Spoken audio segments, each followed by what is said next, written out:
You are listening to Historyman, the platform for historians, authors, and storytellers to reach the world with their stories of the American Revolution. Walk in the footsteps of heroes and proclaim freedom reigns. On today's episode, we're with Geoff Baggett again. Welcome, Geoff. Thank you very much. Geoff, we've spoken in a previous episode about your books, and we want to get into some of the background of some of the history that you've come up with in your research. But before that, I want to give a shout out to a couple of our affiliate friends. One of them is Southern Campaign 1780, providing living history experiences that educate, entertain, and inspire. And Long Gone LLC specializes in genealogical research and guided historical tours in Camden, South Carolina. Both of them can be found on Facebook. So, Geoff, tell us a little bit about some of your history that you have found in your research of your books. And your books can be found where? Amazon.com. Amazon.com. Search for Geoff Baggett. Geoff with a G, Geoff. That strange spelling. Baggett, Baggett, and you can find my author page and all my links there. We were talking on a previous episode that in what I have read of Brothers and Warriors, you've done a lot of research on the background of those stories, and I would imagine, as we've talked in the previous episode, some of those were actually your relatives. Right. My I think unique perspective is when I started writing my novels. My ancestors were going to be my characters. And you were saying your research was the skeleton, and right. You just kind of my skeleton of truth. You interjected the personalities and that sort of thing. And I have to assign, and of course I'm a storyteller. I'm an author, and so I try to be as true to all the history as I can. I want to follow timeline. That's why I research culture locally, local politics, all those sorts of things. But I also want to have some fun. And I create some characters. Okay. I create a few characters my characters tend to be people from my life experiences. You know what I mean? It's like there are people that I've known in life, and then I imagine them when I'm writing these characters in these books. That's who I have in mind. Right. Sometimes it's a celebrity or an actor even that I have in mind in my mind's eye while I'm envisioning all this, but yeah, my key characters are either ancestors of mine or of my wife's, because she has some. Because I'm such a genealogy nerd that it's not just enough to dig in my own tree, but I went skulking around in hers as well and found some interesting characters along the way. Well, I want to hear about some of those interesting characters. I think our listeners would be interested to know a little bit about the different hats you've worn in your life prior to you taking on this new chapter of your life as a writer and an author and a historian.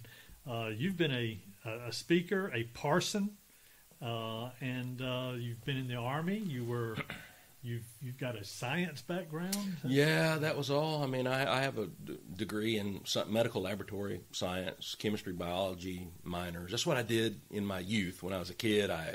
In early married life, I worked in a medical laboratory in Memphis, actually at St. Jude Children's Research Hospital, and then I felt a ministry call while I was there and went into youth ministry and eventually planted a church about 20 years ago and pastored there for a long time, and then that season of my life kind of came to an end. I felt a calling away from it and started chasing after my passion, which is history. That's what I love to be a part of now, living history and finding the strangest and most interesting facts that I can discover, and then trying to turn some of those things into stories. Well, we're very appreciative that you've entered this chapter of your life. You're a fascinating person to talk to, and you've done a lot of research. And of course, we are on the edge of our seats when we talk about history and the founding of this nation, which right. we love so much. Tell us a little bit about your wife's genealogy. Okay. Well, again, most of my ancestors came by way of Virginia, the Carolinas. That's pretty much all my family lines kind of come through that region. But my wife's maiden name was Gremore, Gremore, which I always thought was this. When I first met her, I thought she was telling me Greenmore. That's kind of what I called her when I first met her, until I got straightened out when I saw it written down. And as I got into her family tree, I went back about 4 or 5 generations, and then I hit this person in her tree. His name was Frank, and it was spelled Grimard, which in my, Southern English world is Grimard. Right. And I'm thinking, what kind of name is that? And then why are they called Grimoire? But as I found out they were French, and in French, Grimard is Grimond. Okay.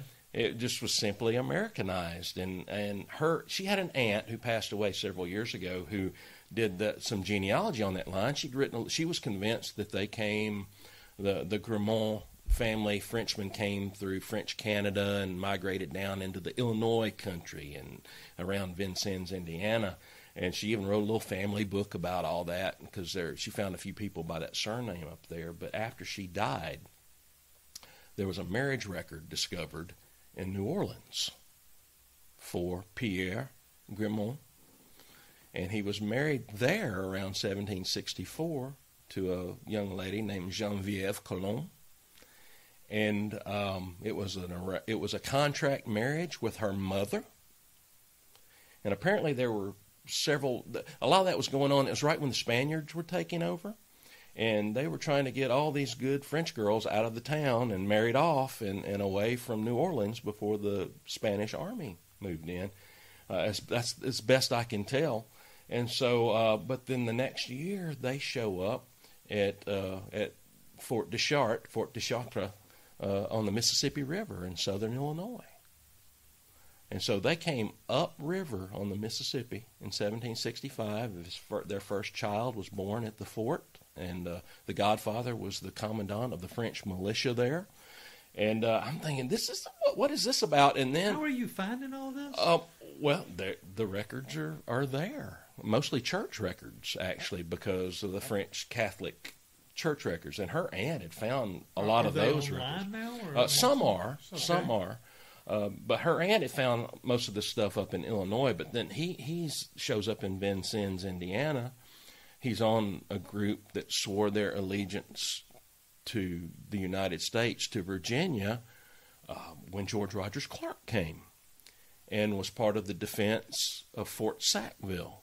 And when the hair buyer, Henry Hamilton, came down an attack from the north down the Wabash River, and actually his widow, she was already widowed in 1784, and she received a pretty impressive grant of land in Knox County, Indiana, for his service to the Virginia Army during the American Revolution. I thought, this is a French immigrant. That marriage record in New Orleans had named his parents. It named his town in France that he came from. Where was the town in France? Some Germanac. I'm trying to remember. I think they left through the port of La Rochelle to come. And so I had to figure out, how did he get to New Orleans? And so in my book, I write this swashbuckling journey from France through the Caribbean to New Orleans. And then I introduce him to his bride. And, the trip upriver on the Mississippi was paddling in French bateaux, exactly right. Like 24-man boats where they paddled against the current. Way before the steamboats. Through Chickasaw country. Right. And they didn't like people coming through their lands. And so I had to research all of that. And then he winds up somehow in Vincennes, Indiana, and he's an American patriot. And undoubtedly, I don't think he ever spoke a word of English. It was a French settlement, a French place. And yet he's recognized as a patriot of Virginia during the American Revolution. And I thought, this is a story that's got to be told. And so I called my book Frenchmen and Long Knives. And when people think of Long Knife, they think all the books up there kind of are about George Rogers Clark and his men. And the French actually get a pretty bad rap as soldiers, because they waffle back and forth. And when I talk to my Virginia guys when we're in Vincennes, I try to tell them, you have to understand, if your family was asleep in their bed 100 yards down the street, you kind of had to roll with whoever was in charge at the moment. Right. But the fact that his wife did receive a grant for his service definitely proves that he was on the right team at the right time, when the wind went down, right? That's right. And so that was a fascinating character. My wife loves that book. She thinks it's the sweetest. Which book is it? It's called Frenchmen and Long Knives. It's book 3 in my Patriots series. And so it's about my wife saying very much a labor of love for her. She loves it because she loves the character of the wife, the personality that I gave her, and the love story. She just loves it. I don't know how many times my wife has read that one. Is that right? I guess it's because it's her ancestor too. Sure. And I'm trying to think what my 5th book I wrote. It's called Immigrants and Patriots, and it is about some of her German ancestors. She descends from two men who are buried in the same graveyard in Shepherdstown, West Virginia. One was named Michael Yeasley, and the other one was Nicholas Schell, very, very German. And Dr. Schell was a surgeon in the Continental Army. Mr. Yeasley was in the German Battalion or German Regiment. You have gone through a lot of family members, right? I mean, how in the heck? I mean, I'm envious. I really am envious. And we could get into a whole story on where my family lineage stopped and started and that sort of thing. But that's a whole lot of people that you're able to trace all the way back to the Revolution. Yeah, and I didn't do them all at once. Revolution. Yeah, I didn't do them all at once. They were one at a time, Right. But what were your biggest foundational documents that you did on your research? Well, I'm trying to think. I have a lot of the documents for the French side of my research were already discovered by my wife's aunt. She just hadn't, but that marriage record was found in the Diocese of New Orleans later. So I was able to that was one thing that I was able to bring to that family equation. I'm glad that her aunt never knew that, because it would have broken her heart to to think that her folks didn't come from Canada. There are a lot of Michael Yeasley is listed in the German. There's a book about the German Battalion, and so pay records, all those things are in the book. Okay. We know about their action. The German regiment or battalion, whichever you want to call it, they were part of the crossing of the Delaware. That infamous Christmas Eve crossing and attacking. Now, were these Trenton? Were these Hessians that were captured and then turned to the Patriot side, or were these actually German immigrants that signed up for the Patriot Good side? question. Actually, the German battalion was formed in response to the Hessians. I see. And so it was the first uniquely ethnic regiment formed in the Continental Army. Out of where? What area? Mostly from Pennsylvania, some from Maryland. So Maryland and Pennsylvania, right along that border. Okay. All those German communities there, and they answered that call in great numbers and joined a uniquely German regiment of soldiers. Their brightest moment was at Trenton, because they were the group, when they surrounded the Hessians in the orchard outside Trenton, they were able to call out in German for them to lay down their arms. Okay. That was this regiment. That was Michael Yeasley's group. I see. He disappears off those rolls, or time he's listed as a deserter a time or two. There was a lot of that went on as well. And those kind of give me avenues to chase side stories about where they were during those time periods. Nicholas Schell was a little bit harder. I found just a couple of continental references. I found one in one pension where a soldier right after Germantown was treated by Dr. Nicholas Schell. And it's a soldier that went into Valley Forge. So when you went, I'm sorry, that's on someone else's pension. Yeah. It's thousands of pension statements. If you go to southerncampaigns.org and you click on the link for the pension applications for the Patriots that they have there, I mean, you're listed ABC order, and there's hundreds and hundreds and hundreds of people under the A's and the B's. We're talking thousands of records. How did you find that? Well, if you go on fold3.com, Fold3, okay. you can actually do name searches. Okay. And it'll even pull up names that are kind of close. A lot of them are dead ends, Right. But every now and then you find this nugget of, oh, that's the guy I'm looking for. And it's someone else who mentions him. I found a couple of other book references of pay records where he served for short periods with some militia groups. I've actually entertained the notion of, because those two characters in that German story are my, their grandchildren married. And that's how my wife came to be, which I'm very happy about that, obviously. But I don't know if they knew one another during the Revolution, but in my book, in my story, they do. And I have almost tell those two parallel, because there are two characters with their own experiences during the war, right. Uniquely German. Right. But what I do is I kind of tell those two parallel stories, and I keep having these moments of intersection where their paths cross until at the climax, which is at Valley Forge in that particular book. So yeah, so I use all, I work off all the facts that I have, and then I have to infer some things beyond those facts. I found those characters were interesting to me because they were so far outside the realm of my own family history experience. Right.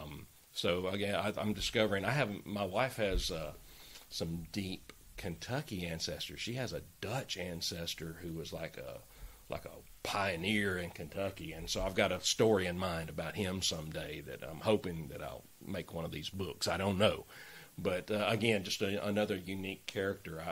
I can't. I'm kind of reticent about writing about the Southern Theater, even though it's my favorite. Writing about that over and over, I'm trying to expand that character base just a little bit. Yeah.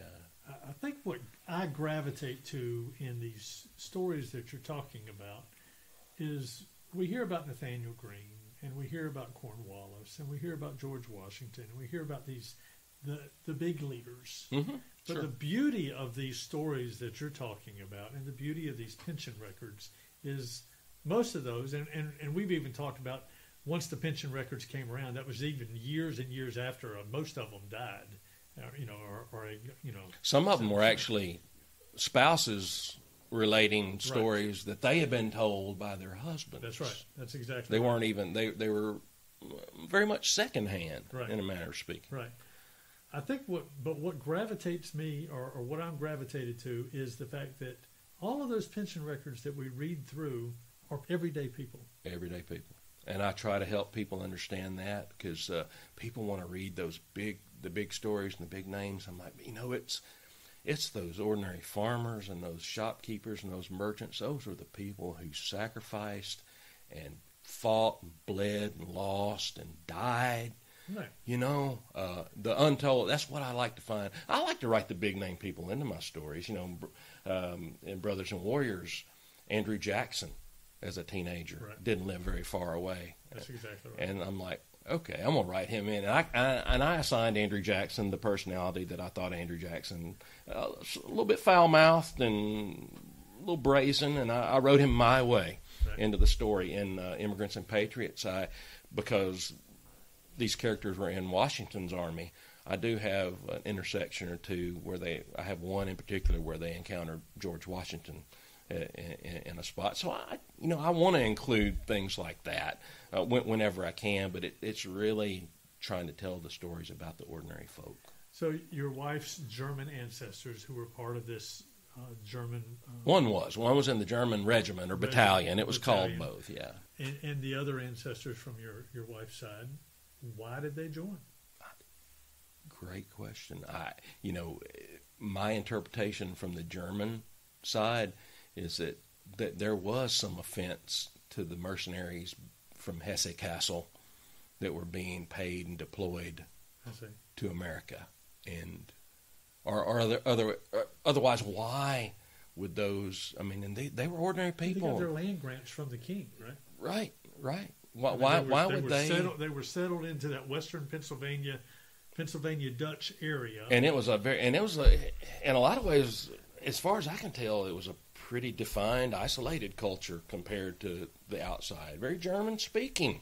When you got into Dutch Fork in South Carolina, when they came into that community to talk to them about joining on the Patriot side, they were almost run out of that community. The Germans didn't want anything to do. You go to the Moravian districts in North Carolina, they were pretty neutral. They were providing providing supplies to both sides and wanted to stay neutral in that. Right.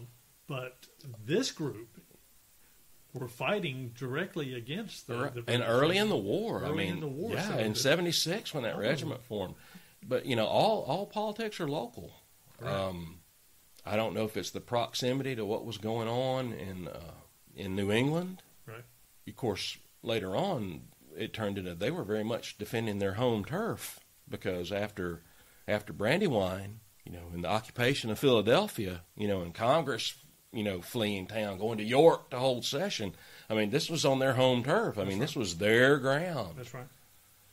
So it became really personal. It's fascinating to me the background as to why they would do it. I wonder. Well, I've wondered about my Scott. The Scott ancestors. There were Scottish regiments in the British Army. That's right. And I'm like, Culloden wasn't that long ago. That's exactly right. But again, that's the difference between Highland Scots and Lowland Scots. That's right. In proximity to England. It's just fascinating, and it could be not just one community to the next; it could be one family to the next. My second novel that I wrote, Parsons and Refugees, is set in Georgia, which was a bloody civil war, and it wasn't fighting against the redcoats. It was literally Tories against Whigs. It was neighbor fighting neighbor. Neighbor. About the Civil War, but this was the original Civil War. Yeah, neighbor hanging neighbor, neighbor tarring and feathering neighbor, that burning one another's homes down. This is what was going on in 1779, 1780 in Georgia, which was largely just a coastal colony at the time. Right. It didn't go very deep into the back country. And I had an ancestor, that I discovered totally by accident, that was in the middle of all that, and I'm like, I got to write it. I got to write this story, and so then I had to go and research all of that. I didn't have a clue about Georgia. How much research do you put in each book? It depends. It's multi-layered. Of course, the ancestor themselves. I do the genealogy, the documentary research, and then when I connect them to particular events in the war and locales, then I have to research that location. I have to research battles. I want to try to get them right because somebody along the line, if I don't get something right, somebody's going to call me out on it. Historians are very particular. Very particular. We are a particular crowd. Right. They will give you some leeway as a novelist, because they know, you're writing a novel, but they like it when you do get it right. I've had people take exception with. I had one lady who wrote me just a review on Brothers and Warriors. She just scolded me over mentioning that these boys were eating tomatoes. I mentioned tomatoes in the book a couple times, and she's like, everyone knows that people in colonial period thought tomatoes were poison and didn't eat them. And I actually responded back to her review. I was like, madam, that's a myth that's been repeated so often that it's become truth. I said, but I know of one cookbook reference from 1775 in South Carolina with tomato recipes. Right. They were very much table fare in the South. That's exactly. So there are some things that are so mythological, but then they're they believe. I had one fellow who excoriated me because I mentioned a 54 caliber smoothbore rifle. And he proceeded to dress me down on, well, if you knew anything about rifles are rifle. There's no such thing as a 54 smoothbore rifle. And I wrote him back, well, sir, I've got one hanging on my wall.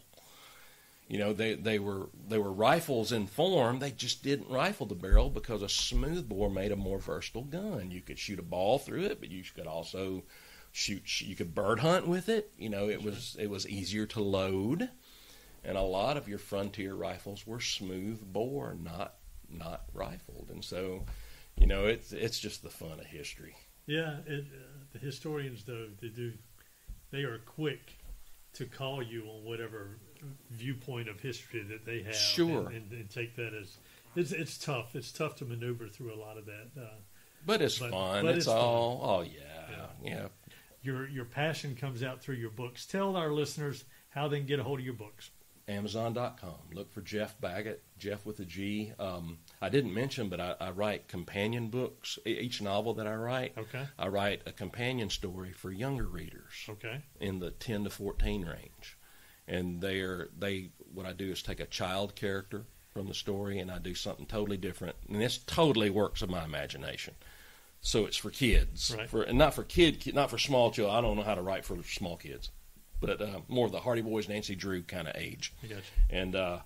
And their adventure books, they're very age appropriate.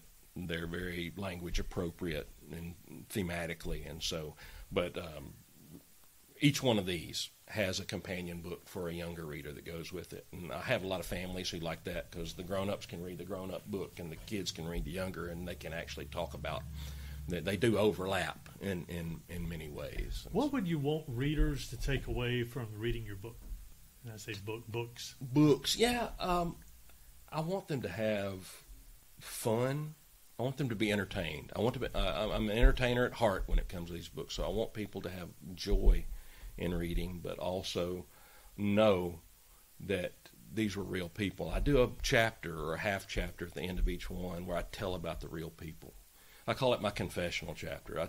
I confess who I made up and why, right. And who was real and who wasn't. This chapter mainly for you. It's where it's cathartic, where I can come clean. Because my daughter got really upset with me over a character that didn't make it through one of these books, and she was heartbroken. Did that really happen, Daddy? And I'm like, no, honey, I made that character up. And she was angry at me for about a week or so. I mean, I didn't know if she was going to talk to me anymore. So I do have a confessional time, and I do give a few other little clues about things that happen with the real people, and. But yeah, be entertained, but also know these are real. I want them to connect. I want to encourage people to find their own stories. Right. Because we all have these stories. And there are people that share my story. I got a telephone call one day out of Brothers and Warriors. I got a phone call from a guy who just said, I was reading your book, and I saw this about this John Hamilton. And he thought, I got an ancestor named John Hamilton. And he went back in his ancestry tree, and he's like, holy smokes, that's my John Hamilton. And he called me on the phone, and he was passing through this area it's probably a year and a half ago, and we met at the McDonald's out at the interstate. And I walked in, I was like, hey, cuz. And he's like, hi, cuz. And we never met before, but we had a common ancestor, and he was absolutely thrilled that I wrote a novel, about these people.